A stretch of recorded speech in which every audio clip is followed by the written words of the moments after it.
Учениците от Хасковската езикова гимназия честват Хелоуин от няколко години. За първи път излязоха извън училището.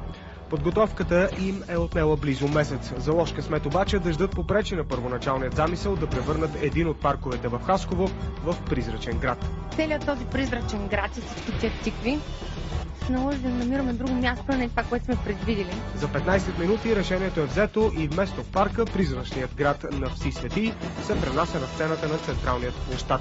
Докато някои подреждаха, други вече се бяха заели с задачата да гонят лошото, какъвто всъщност е и смисълът на Хелоуин. Трябва да се заредим с положителни емоции, за да може да изгоним злите духове и трябва да си го направим ние весело, за да може всичко лошо да се тръгне. Хелоуин е празник с древни езически корени и въпреки, че в България все още не е много познат, на минувачите идеята им хареса. Хубаво е да дойдат, да видят, да се повеселят. Харесва ми още така добре направено. Ще стане много добре. Този празник мисля, че не е български. Малко непозната за българите, но е красиво. На Запад всяка година по това време децата си спретват такива фенери, обикалят къщите и си просят сладкиши. Ако пък някой не им даде, той получава наказание. Въпреки дъжда, празникът на площада в Хасково продължи няколко часа, а за благотворителната кауза бяха продадени 10 тикви.